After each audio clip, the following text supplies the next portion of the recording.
uJesu Kristu inkosi. Ngiyabingelela abangcwele, ngibingelele obaba, omama, ngibingelele omkhulu nogogo neyintombi egameni lenkosi yethu uJesu Kristu. uJesu Kristu inkosi. Ngibingelele ke nomphathi wohlelo egameni lenkosi yethu uJesu Kristu.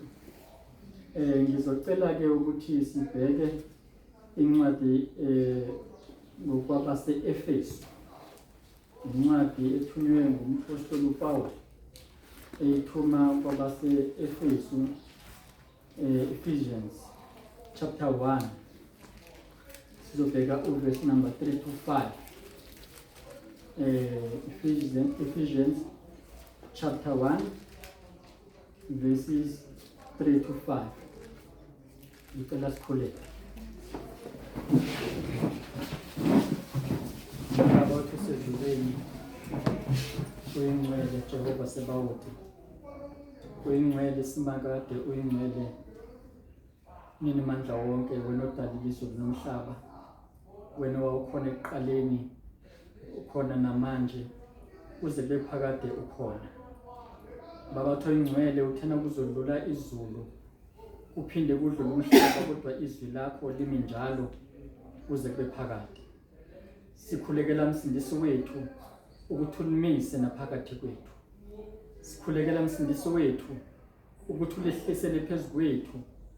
Nkosi lisindise, sisindiswe ngalo Nkosi, sime kulo, silizwe siliqonde. Ngikhulekela mnini mandla wonke ukuthi ungimise, ungiqinise, amazwi akho uwabeke kimi Nkosi. Nkosi Jesu, uthena wonke amazwi uwakhulume kithi akaveli kuwe kodwa vela kuBaba. Ngicela Nkosi ungisize ukuthi wonke amazwi engizowakhuluma kungabe ngamazwi avela kimi kodwa kube ngavela kuwe Nkosi yamakhosi. Usindise ngawo, usindise lona lo phakathi kwethu Nkosi. Lingabuyeli kuwe Nkosi izwi lakho lingawenza ngomsebenzi. Ekwenzeni kwalomsebenzi maqale kimi Nkosi. uJesu Kristu inkosi. Amen.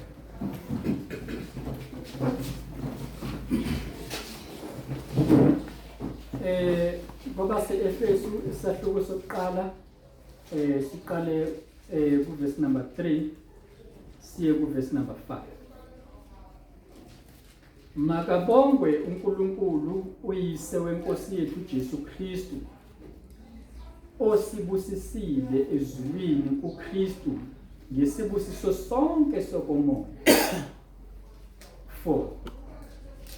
Njengalokho asikhethela kuye ngothando ngaphambi kokusekelwa kwezwe ukuba sibe ngcwele, singabi nakusolwa phambi kwakhe.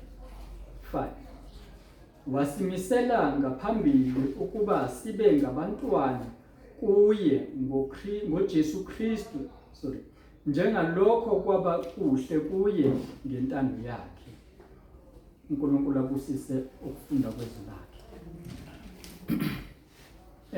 La sifunde khona ke sizwa ngesibusiso. Lesibusiso sitholakala ngenkosi yethu uJesu Kristu. Kuthiwa usibusise ezulwini kuKristu. Phuzu lokuqala le. Sibusiswe ezulwini kodwa sabusiswa kuKristu. ngoba kungakasekelwa umhlaba uKristu ube khona. uKristu ube sezulwini. uKristu ube kuNkulunkulu. uKristu engulizwi. Sibusiswe ezulwini hayi la emhlabeni. Okuwukuthi asibusiswa ngokwemisebenzi yethu esiyenzile. Ngoba sibusiswe singakabonakali emhlabeni. Sibusiswe kuKristu. Okuwukuthi umuntu ongekho kuKristu akekho kulesi sibusiso esibusiswe ngaso. Lesi sibusiso siphelele ngesokomoya. Uma ubheka izibusiso ezibalwa iNkosi uJesu kuMateyu 5, uma uyihlolisisa zonke ngezokomoya, akusizo izibusiso ezinyama. Kuthiwe babusisiwe abalambele bomele ukulunga ngokuba bayabusuthiswa. Ukulunga kuphi lokho? Okomoya. Ukulunga kukaNkulunkulu ngoba ukulunga okuvela kumuntu akumsizi umuntu. Isibusiso leso esabusiswa ngaso kusho ukuthi kwakhona lokho ukuthi ulambele ukulunga akuveli kuwe kodwa kuyilesi sibusiso owabusiswa ngaso kungakasekelwa umhlaba. Asikho ke isibusiso sasezulwini ngaphandle kukaKristu. Asitholakala isibusiso sezulu ngaphandle kukaKristu. Ngamanye amazwi, umuntu odinga lesi sibusiso sezulu sasezulwini esabusiswa ngaso kumbiza ukuthi makahlale kuKristu. Kumbiza ukuthi makangasuki kuKristu ukuze singamphunyuki lesi sibusiso esitholakala ngokuhlala kuKristu. uJuda Iskariyoti wasuka waphuma washiya abanye abafundi walahlekelwa isibusiso sokuphila kungaphakade. Ngoba ukuhlala kuKristu yikhona okunesibusiso ngoba sabusiswa kuye. Ngaphandle kwakhe asikho lesi sibusiso. Yikho iNkosi uJesu uthi iyindlela neqiniso lokuphila. Ngoba lesi sibusiso singukuphila okungaphakade. Yindawo le ekutholakala kuyona isibusiso.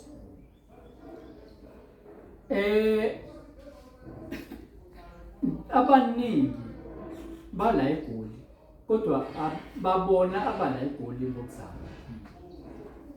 Banye bavela kuma province ahlukahlukene mhlawumbe bambalwa kakhulu abazalelwe la. Nabazalelwe la mhlawumbe imvelaphi yabo ayiveli la. Isizathu salokho kwathi makufika bomdabu bathola ukuthi eGoli kunegolide. Kwase kutholakala ukuthi kunomcebo wegolide eGoli. Ngamanye amazwi kunesibusiso somhlaba eGoli. Abantu base betheleka eGoli. Mhlambe nje yimina nawe siseGoli nje ngoba sizofuna lesi sibusiso ngoba siyazi ukuthi uma besingahlala emakhaya besingeke sikwazi ukuthola ukudla isibusiso salomhlaba esisibekelwe uNkulunkulu. Ngamanye amazwi kungibiza ukuthi ngibe kule ndawo hayi ngoba ngithanda ngoba ngilandela isibusiso. Nawe kukubiza ukuthi ube seNkosini uJesu hayi ngoba uthanda kodwa ngoba ufuna lesi sibusiso ngoba ngaphandle kwalesi sibusiso uzofa. Ngisuka ekhaya nje la ngisuka khona ngoba ngibona ukuthi ngizobulawa indlala ngife emzimbeni uma ngingagijimeli la khona isibusiso segolide. Abanye baba babeze ekuqaleni bashiye imindeni yabo. Umuntu ashiye umkakhe nabantwana bakhe hayi ngoba ebathanda ngoba efuna ukuthi badle baphile. Ahambe inyanga engakwazi ukuxhumana nabo. Ngobani uzofuna lesi sibusiso sokudla komhlaba. Ngakho nami nawe kusibiza ukuthi kube nezinto esizishiyayo Ngenxa yani? Ngenxa yalesi sibusiso. Ngoba lesi sibusiso esitholakala enkosini uJesu sitholakale ezulwini kodwa umuntu wabekwa emhlabeni. And umuntu mayebekwa emhlabeni ubekwe naso lesi sibusiso. Wase yasilahla umuntu lesi sibusiso. Lesi sibusiso wasilahla umuntu samlahlekela. Manje umuntu kuzasithole lesi sibusiso sekumele ukuthi asifunisise ngoba sesilahlekile. Isibusiso ke esikuKristu Jesu samenza uJesu Kristu ukuthi mayezalwa azalwe ngomoya oyingcwele. Makumenyezelwa ukuzalwa kwakhe kwathiwa lokho okuzakuzalwa kuzokuba umoya ongcwele, uzoba ngumntwana kaNkulunkulu. Ngamanye amazwi, umuntu ofuna lesi sibusiso esitholakala kuKristu Jesu kumele azalwe naye kabusha, azalwe ngomoya ongcwele ukuze samukele lesi sibusiso ngoba sitholakala kuKristu Jesu. Asitholakali kwenye indawo. Lesi sibusiso lesi mayifika inkosi uJesu emhlabeni kwenza ukuthi ibethelwe esiphambanweni. Ukuthi nawe nami lesi sibusiso lesi sizokwenza ukuthi sizingelwe, sizokwenza ukuthi kube nesidingo sokuthi sibethele inyama yethu esiphambanweni. Ngoba inkosini uJesu kwabethelwa inyama, umphefumulo nomoya kubethelwanga, kodwa inyama yabethelwa. Inyama mayisayibethelwe yashona phansi, kodwa umphefumulo wakhe wayaphezulu masevuka. Ngoba lesi sibusiso simenza ukuthi umuntu kufa inyama yakhe, kodwa simenza ukuthi avuka ekubaba ezulwini. Ngoba inkosi uJesu yavuka yaya kubaba ezulwini. Ngenxa yani? Lesi sibusiso sokuzalwa ngomoya ongcwele. Ithi inkosi uJesu umuntu engazalwa ngamanzi nangomoya angeyobona umbuso wezulu. Ngoba sabusiswa ezulwini, sibusiswa kuKristu, and uKristu uhlezi ngakwesokunene sikaBaba uNkulunkulu. Lesi sibusiso ke siyamangalisa. Lesi sibusiso sithola futhi sehlela uAbraham. Isibusiso simenza umuntu noma umuntu obusisiwe ngaleyo ndlela uyakhethwa njengoba sizwa kuverse 4. Ukuthi njengalokho asikhethela kuye ngothando ngaphambi kokusekelwa kwezwe. Wasikhethela kuye. Kusho ukuthi umuntu okhethiwe ekhethwa nguNkulunkulu ukhethelwe kuKristu Jesu. Akakhethelwanga kwenye indawo. Yikho inkosi uJesu lapha kuJohn 15 verse 4 ithi hlalani kimi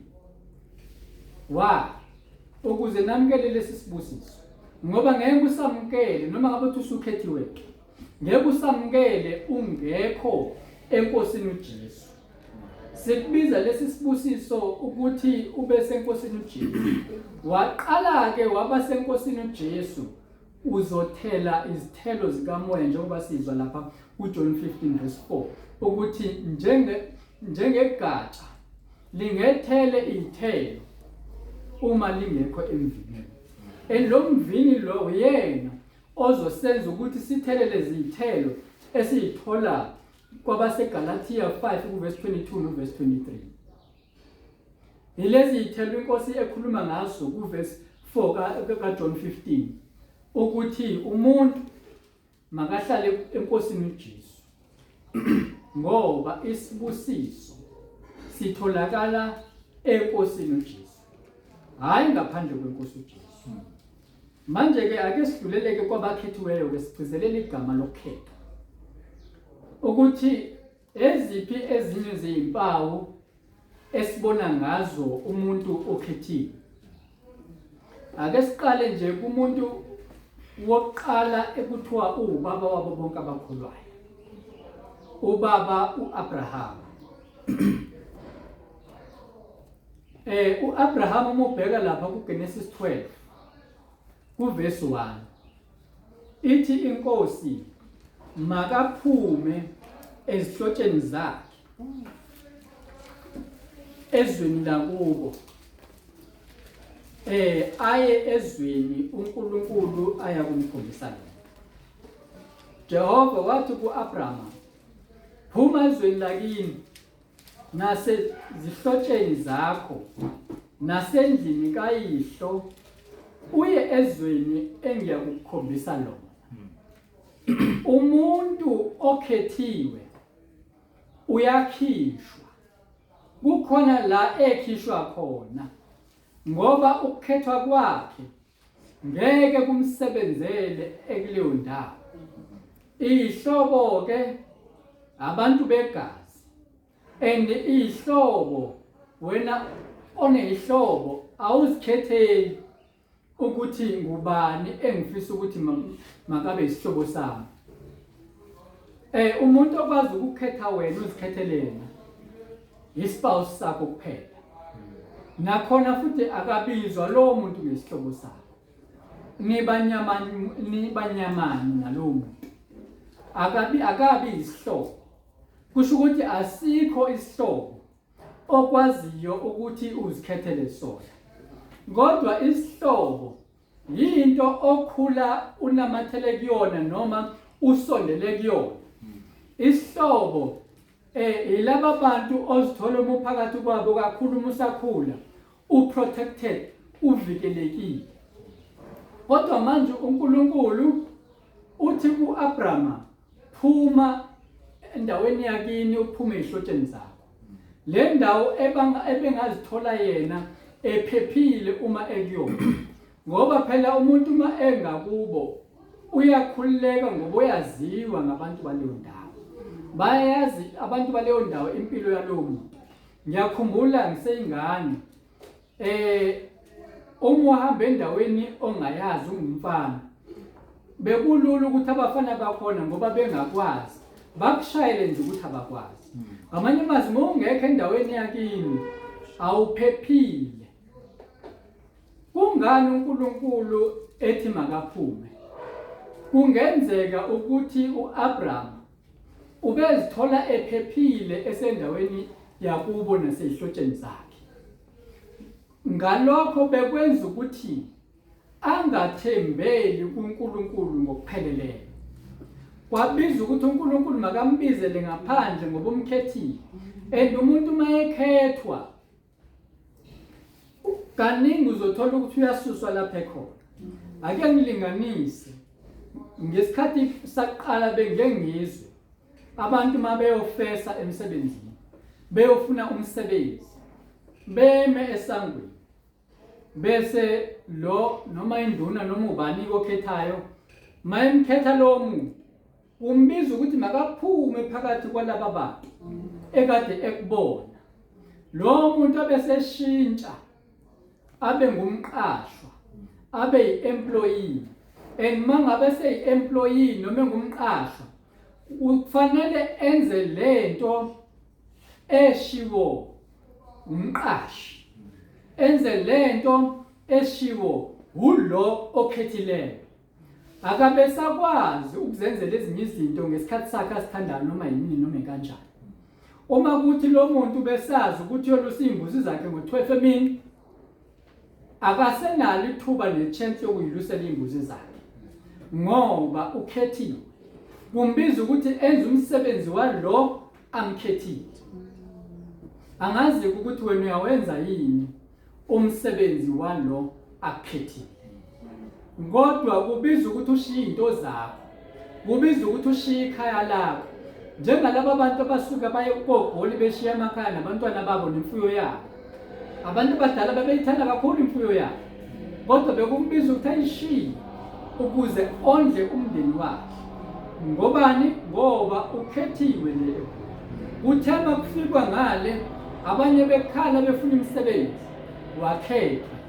abanye bayakhala bafisa ukungena embusweni wezulu kodwa inkinga yabo ukuthi abakhethwayo wena unenhlanhla ngokukhethiwe kodwa ke ngokukhethwa kwakho ke uyayenza yini intando yalo okhethiwe enye into ke eyenzakalayo ngalokhethiwe ukuthi ukususa ezihlotsheni zakho ngithena ke izihlobo zakho ezegazi ilento enamathele kuwe igazi lokuwe nje lisuke ezihlotsheni zakho kokhokho bakho igazi likuwe awukwazi ukuthi ngokobuntu uzihlukanise ngokwegazi nezihlobo zakho kodwa uma ukhethiwe uyasuswa ezihlotsheni zakho uyasuswa kulezi zinto ezinamathele kuwe uyasuswa ngisho nakulezono ezithandela kangaka ngobani ukhethiwe uyasuswa kulezi zinto kukhondolo lomndeni ekwaziwa ukuthi abantu bala ekhaya banolaka abantu bala ekhaya banempiko abantu bala ekhaya ukuthi nokuthi mhlambe kuyathakathwa la ekhaya noma kunalenkinga nalenkinga uyazazi ke wena izinto ezokhondolela kini kodwa umusukhethiwe uyasuswa kuzo kunenkinga ke eyenzwa ngoAbraham wakhethwa kwathiwa makasuke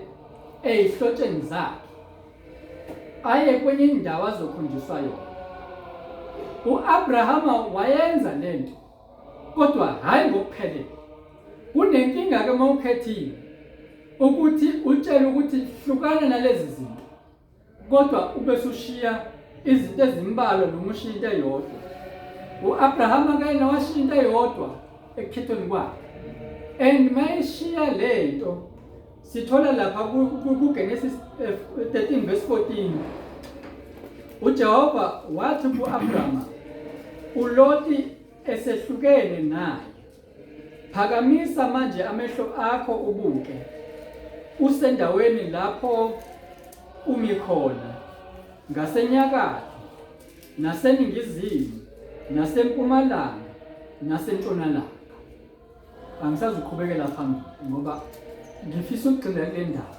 kule ndaba yokuthi uma ukhethiwe ukhethelwe ukuthi shiya konke hayi ukuthi kube khona okuncane nje ozohamba nakho uAbraham usuke yena wathatha uLoti kanti uLoti bengesona nesihlobo sakhe alishonga yini izwi ukuthi suke ezihlotsheni zakho usukile impela ezihlotsheni zakhe kodwa washiya isihlobo esodwa mhlawumbe nawe ususukile ezihlotsheni zakho eziyizono kodwa nje sekusele sisodwa kuphela and lesono senza ukuthi uNkulunkulu angakhulumi kuAbraham emkhethile enjalo kodwa wenza isono sokuthi into ekuthona makahlukane nayo akangahlukana nayo ekhethiwe ngesibusiso sasezulwini kodwa ngokungahlukani kwakhe nalesi sihlobo kwamhlukanisa noNkulunkulu ngoba uma sonke lesi sikhathi ehamba noLoti benoNkulunkulu uNkulunkulu bezokhuluma phela ningahlala kanjani endaweni nomuntu abesangakhulumi hlale shiba umpostoli ukuthi usho inxabene makuwukuthi ukhona usho inxabene kodwa amathuba amaningi usho ake uxoshwa yini uNkulunkulu kuAbraham uxoshwa ubukhona bukaLoti ikhona yini into empilweni yakho exosha uNkulunkulu enza ukuthi uNkulunkulu angakhulumi ugcine nini uNkulunkulu ukukhuluma kuwe ugcine nini uNkulunkulu ukukhuluma uzisole noma akhombise direction noma aconfirm ukuthi ususendaweni right ke manje njengoba waconfirm kuAbraham uAbraham uhlezi nje kule ndawo akaqondi ngoba uNkulunkulu akakasho ukuthi nanzi ke indawo engikukhombisayo uthena ukuqala nje suka la kwambiza ukuthi akasuke engazi ukuthi uyapi ngoba umyalo oqala uthi suka owesibili ke usuzwe endaweni ekuzokukhombisa kusho ukuthi uAbraham ubehlezi nje kule ndawo ahlezi kuyona akakayitholi iconfirmation evela kuNkulunkulu ukuthi njengamanje ke ususendaweni efanele noma kusamele uye kwenye indawo uqhubekele phambili. Wabiza ukuthi makahlukane nesihlobo sakhe. Nawe kunezinto ezizokubiza ukuthi noma ungumntwana kaNkulunkulu uhlukane nesihlobo sakho ngoba kunalezi zinto uNkulunkulu angeke azenze ungakahlukani nesihlobo sakho. Uyasazi ke wena isihlobo sakho ukuthi kuyini. Uma ubheka lapha kuJohn ku1 John 3 verse 3 no verse 6. Mhlambe singathi ukumfunda kancane nje. Khona sizoyizwa kahle indaba yokuhlala kuKristu ngokukhethwa ngoba lithi izwi sikhethelwe uye asikhethelwanga kwenye indawo. Hayi uma ungekho kuKristu usenkingeni. Ku verse number 5 and 6 kuthiwa senazi ukuthi yena wabonakaliswa ukuze asuse izono, akukho sono kuye. Njengoba kungekho sono kuye nje, kusho ukuthi umuntu osesonweni, ohlezi esonweni, akekho kuNkulunkulu. Njengo-Abrahama nje obesesonweni sokuthi akalalelanga ngokuphelele. Ulalele, angazi noma ngizothi mhlambe kube u90% noma kube u98% akulalelile ngokuyishila indaba kade kuyona. Ihlobo eningi uyishila ukuthi angazi bezingaphi ihlobo zakhe. Kodwa washila lesesizwe. Yikho uNkulunkulu engakhulumanga naye. Ngoba indaba isekuthandeni umuntu makahlale kuKristu. Kuthiwa akukho sono kuye, lo ohlala kuye akoni. Lo onayo akambonanga futhi akamazi. Angithi thina sikhethwe ezulwini. Ezulwini sikhethwe singekho isono. Manje uNkulunkulu uzosamukela kanjani isono? Ebe ukukhetha kwakhe kuqale singekho isono. Ukukhetha kwakhe ke uNkulunkulu ngoba uNkulunkulu nomona kwenza ukuthi noma ukhethiwe kodwa ma usuwenza isono ususwe ebukhoneni bakhe. Lento yenzeka kuAdam noEva. Bazalwa noma benziwa uAdam esenziwe ngomhlabathi. NoEva enziwe ngomhlabathi ngoba uEva uqhamuke kuAdam. Bonke laba bantu benziwe ngomhlabathi njengathi sonke senziwe ngomhlabathi. Kodwa ukukhetha kukaNkulunkulu yilokho sikuthola ma besenziwe ngomhlabathi. Abangaphila abantu. Abangaba yiwona umphefumulo ophilayo. Kwabiza ukuthi uNkulunkulu aphefumulele kulaba bantu. Ukuze umuntu abe ngumphefumulo ophilayo.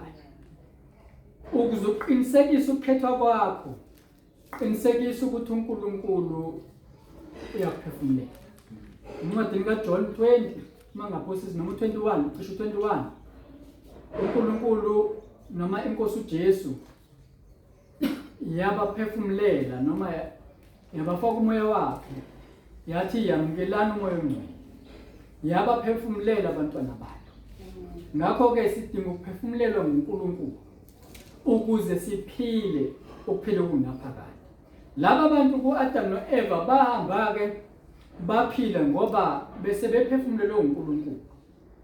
Wabanikeza umyalo uNkulunkulu ukuthi bangadli kuleya muthi. Uma beke badla bazofa nokufa. Okuwukuthi lo mphefumulo uphefumulile uNkulunkulu uphefumulela bona ukuthi baphile babe umphefumulo ophelayo. Sekuzophela kubona ukuthi babe umphefumulo ophilayo. Sekuzoba umphefumulo ofile. Bahamba abantu befile. uNkulunkulu wabaxosha. Yezwa. uNkulunkulu noma bekhethile badale yena badalela inkazimulo yakhe. Wabaxosha. NjengoJuda washunyezwa uthi uJeremiya 25 cishe verse 3 usebashumeze iminyaka u23 abaphenduki evuka ekseni ethuma uNkulunkulu nabanye abaprofeti ukuthi mabashumele ukuthi laba bantu mabaphenduke, abangaphenduka laba bantu. Lokho kwabenza ukuthi basuswe eJerusalema kade bekhethelwe kulo. Kanti abantu bebekhethelwe kuphi? Bebekhethelwe kuKristu, bebekhethelwe eJerusalema. Bekunemthandazo yokuthiwa uma yenziwa kule ndawo lethempeli athi uNkulunkulu ngizozwa ngisezulwini. Leli thempeli noma kuthiwa umzimba wethu uyithempeli likaNkulunkulu, uyithempeli likaNkulunkulu uma kukhona umoya ongcwele, ngoba kusho ukuthi kusuke kuhlezi yena bese kuba yithempeli lakhe. Okuwukuthi lapha eJerusalema bekunethempeli ekuthiwe kunemkhuleko ezothi uma yenziwa kuleya ndawo uNkulunkulu ezwe esezulwini. Kusho ukuthi umuntu uma ekhuleka engenayo umoya ongcwele, kunemkhuleko uNkulunkulu angeke ayizwe esezulwini, angaphilisi izwe labo bantu. Okubiza ukuthi masibe lapho esibizelwe khona, esikhethelwe khona, ngoba sikhethelwe kuphi? kuKristu ehlezi ngakusokunene sikaBaba uNkulunkulu. Lokhu kwenzeke kungakasekelwa umhlaba. Uzoyaphula yini lento eyenzeke kungakasekelwa umhlaba? Intando kaNkulunkulu ukuthi wena okhethiwe ubuyele kuKristu. Yikho inkosi uJesu mayesifundisa ukuthi masikhuleke ithi asicele kuNkulunkulu ukuthi intando yakho mayenziwe emhlabeni njengoba yenziwe ezulwini. Intando kaNkulunkulu ukuthi yilona lo muntu okhethiwe makabuyele ezulwini phela, lapho ekhethwe khona. Angithi wena ukhethwe usezulwini, awukhethwanga usemhlabeni. Ngakho-ke kumele uye la ukhethe khona. Senzile isibonelo somqashwa, umuntu oqashiwe. Umuntu oqashiwe uya la eqashwe khona, uyasuka lapha ekade khona. Lithi iBhayibheli uma ukuphila kwenu kufihlwe noKristu, funani okwaphezulu lapho uKristu ekhona. Kusho ukuthi kumele ngamanye amazwi sifihlwe kuKristu, sithola ukuthi lo Kristu lo uhlezi ngakwesokunene sikaBaba uNkulunkulu. Lapho sakhethelwa khona. Ngike ngaveza ukuthi umuntu ukhethwa ngomusa, akakhethwa njengokuthanda kwakhe, akakhethwa njengokufisa kwakhe. Kukhona abantu abafisa ukuthi ngabe bekhethiwe kodwa abakhethwanga. Kukhona abantu abaze bafika enkosini uJesu befisa ukuthi ngabakhethiwe kodwa abakhethwanga. Uma uzobheka khona nje lapha ku-Efesu 1:9 sithola khona ukuthi esazisa imfihlakalo yentando yakhe njengokuzibonela kwakhe azimisela khona ngaphambili. Uyabona umuntu okhethiwe, uNkulunkulu uyakhuluma kulo muntu, amazise imfihlakalo. Kunale mfihlakalo abantu abasezweni abangayazi futhi abangeke bayazi, abangeke bayiqonde, ezoqondwa kuphela ngumuntu okhethiwe. Yikho umuntu okhethiwe la sithola ukuthi uNkulunkulu uyazisa imfihlakalo. Imfihlakalo yinto ecashiwe, imfihlakalo yinto engabonakali, kodwa nokho uNkulunkulu uyayiveza imfihlakalo yakhe. Imfihlakalo yakhe-ke yile eyokuthi masimqonde simazi yena.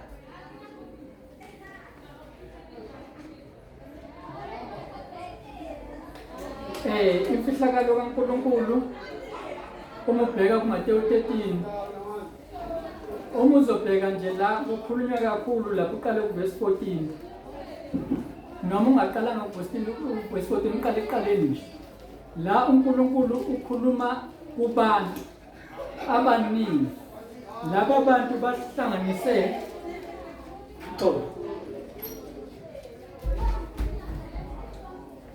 laba bantu bahlanganise abafundi benkosi uJesu.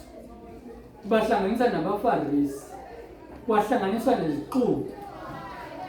uJesu uyayichaza indaba ngemfihlakalo, uyichaza ngemfanekiso yokuthi embewu ichaze inkosi uJesu.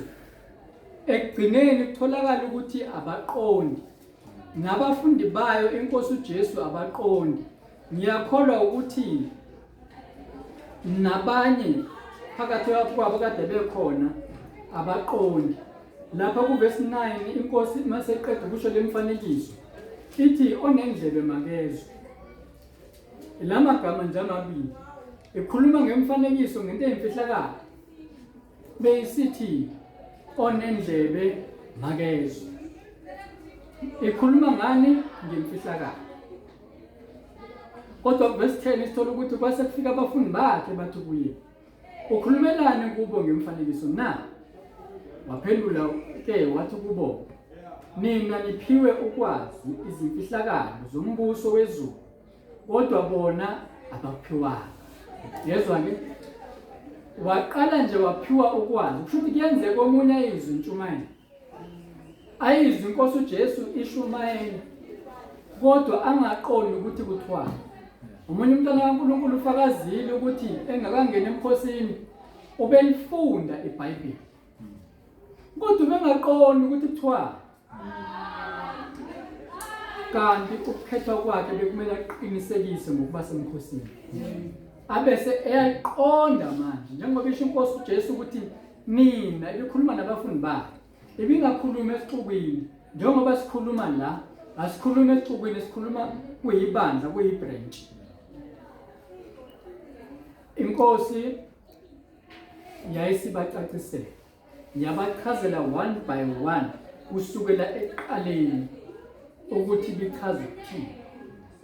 Kwenzakalani kuwena uma uyizwa inkosi ekhuluma bese ungizwa ukuthi uthi ngiyakuhlupha yini noma uvele ushiye kanjani? Hayi ngoba ngizwanga ke angazi ngizokwenza njani, angilali noma ngikwenza lento engizoyenza. Awuyihluphi ukuthi uyilandelele inkosi uJesu ukuthi ibiqonda ukuthini ngalamazwi. Mhlambe umuntu onjalo kuwuphawu ukuthi akakhethiwe, ngoba laba bonke abanye abantu abayilandelelanga inkosi uJesu, yalandelelwa abafundi bakhe kuphela, okwakuwuphawu lokuthi bakhethiwe. And mangabe sebeyilandelela inkosi ukuzwa ukuthi ithini, baqonde egcineni ukuthi ithini ngoba bekhethiwe.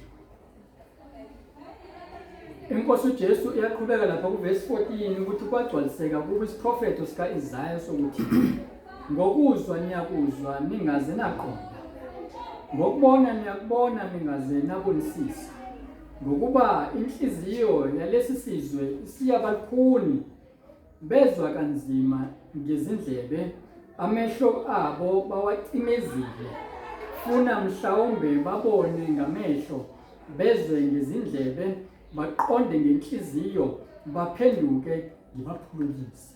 Umuntu mayeke waphenduka uyaphulukiswa ekufeni.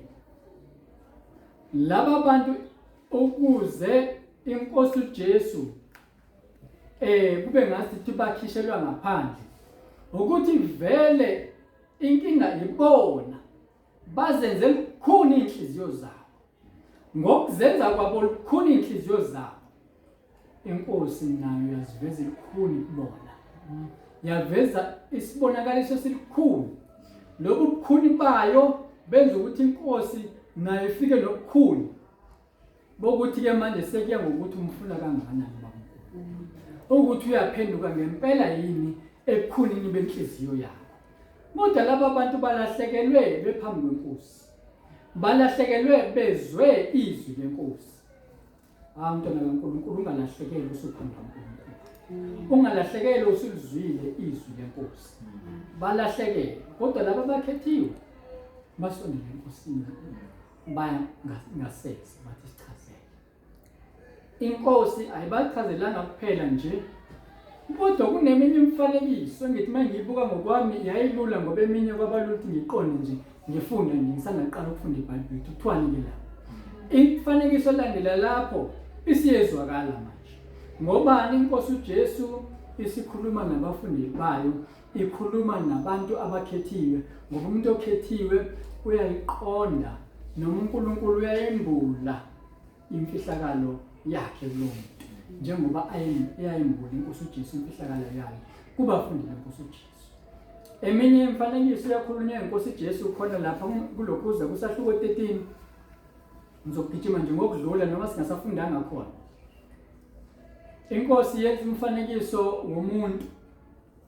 Lo muntu ufumana ingcebo ensimini. Mayithole le ngcebo angazi noma kwakuyigolide noma kwakuyisiliva noma kwakuyini kodwa kuyacaca ukuthi umuntu wayengumnikazi leyo nsimi cishe mhlawumbe wayengazi ngoba omunye umuntu kuyenzeka ahlale ebukhoneni kaNkulunkulu kodwa angazi ukuthi kunengcebo kaNkulunkulu. Ehluleka umuntu esesebukhoneni kaNkulunkulu. Lo muntu mayebona le ngcebo wabona ukuthi ngizodinga ukuthenga le nsimu. Le nsimu izongibiza kakhulu. Wambiza ukuthi makadayise ngayo yonke into anayo. uAbraham ukuze ezwe iphimbo likaNkulunkulu esigcine ukuzwa elizwe mhlazane kuthiwa makaphume kwenzeka mangaba esedayise ngayo yonke into kade nayo.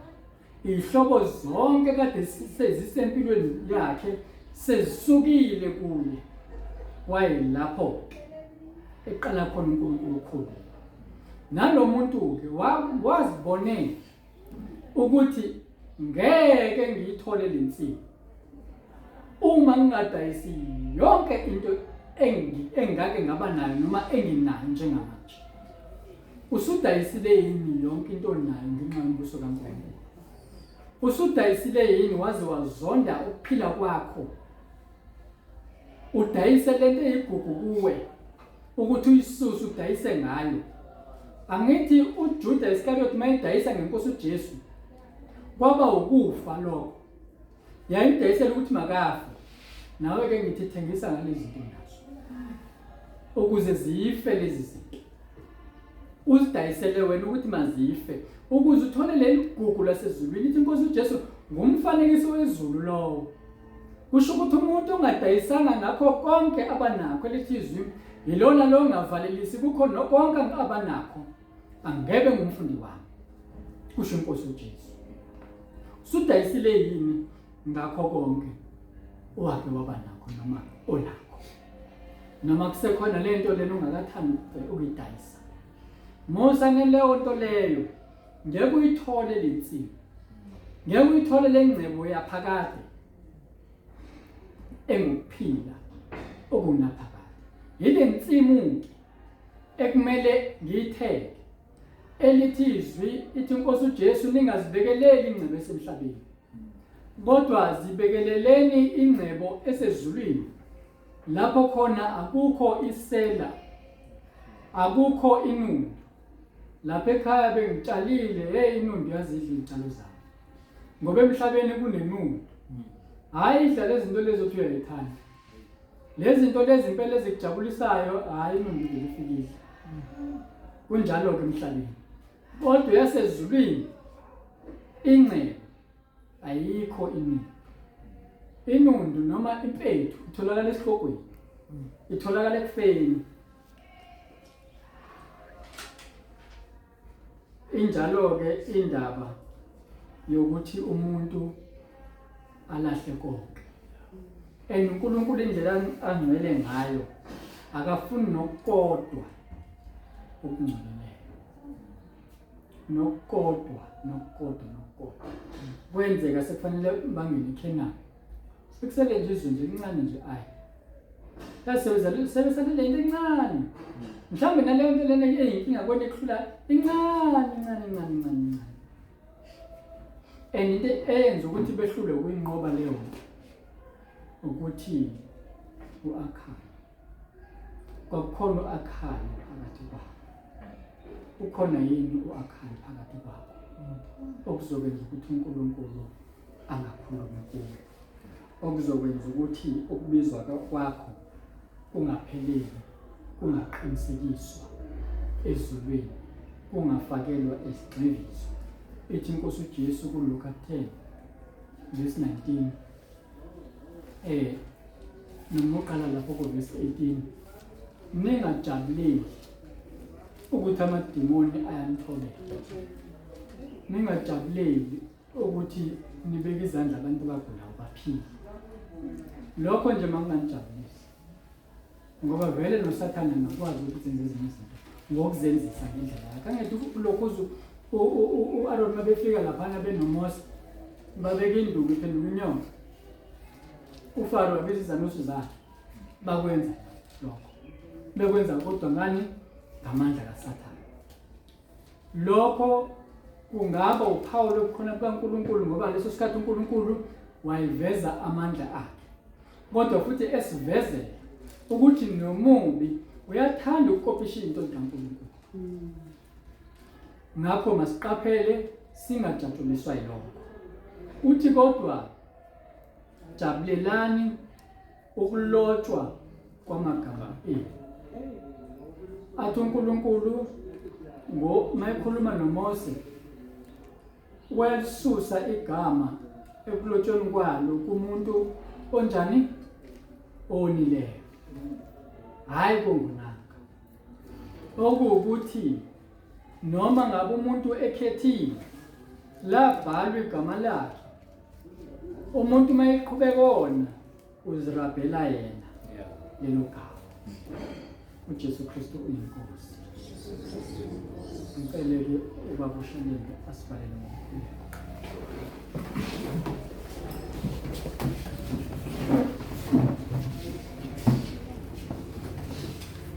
Egameni likaJesu Kristu siyabonga, siyabonga ukukhuluma kwakho, amazwi wakho asiqondisayo, asiyalayo. Siyakhuleka ukuthi ayithole indawo ezinhlizweni zethu, athole indawo ey'mpilweni zethu, ekuhambeni konke kwethu kwasemhlabeni. Lawa mazwi esiwazwile namhlanje siwakhumbule. Siyabonga Nkosi Jesu kwasambulela la mazwi ngale ndlela osusambuleleyo. Siyabonga sipheze sithi Nkosi Jesu, umsebenzi omuhle wenza ey'mpilweni zethu uyababazela. Sikhona ukuqonda nokuhlakanipha kwethu ukuthi sambulelwe izifihlakalo ezifana nalezi, nathi sasihlezi singazi lutho, kepha wasenzela umusa.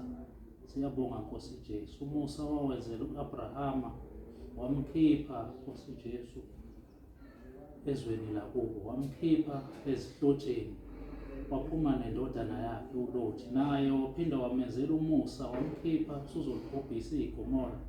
Lowo musa siyabona usenzela nathi. Siyabonga Nkosi Jesu, siyakhuleka ukuthi ube nathi. Lamazwi esiwazwile namhlanje asiqinise nakulo mkhosi esikiwo. Siyabonga ukuthi usuhambe nathi leli banga kwaze kwafinyelela la. Akusikho ukuqonda nokuhlakanipha kwethu, kodwa kungumusa wakho. Siyakhuleka ukuthi usisize. Sikhulekela nomfundisi osazoba nohambo olude eyakezweni elikude. Siyamkhulekela Nkosi Jesu ukuthi ube naye. Lamazwi akakhulumile ukuvuma kwakho namhlanje aphinde kube yiwo amqinisayo naye ekuhambeni kwakhe. Siyabonga, siyakhuleka ukuthi ube nathi njalo, usigcine siphilile siphephile phambi kobuso bakho. Siyenze intando yakho, siphe ingqondo entsha, siyiguqule ukuba sikwazi ukuhlolisisa okuyintando yakho, sibe munye kuwe Nkosi Jesu. Singasitholi sesikhuluma okungalungile nokuphambene nezwi lakho, noma singasitholi sesikhuluma okuphambene singabazalwane, kepha sibe sithi sikhulekela ukuba munye kuwe. Size Nkosi Jesu, sikhulise emoyeni, ukuphenduka okusuka ekujuleni kwenhliziyo sikubone kwenzeka ezimpilweni zethu phambi kobuso bakho. Siyabonga, iba nathi ngazo zonke izikhathi. uJesu Kristu inkosi. Amen.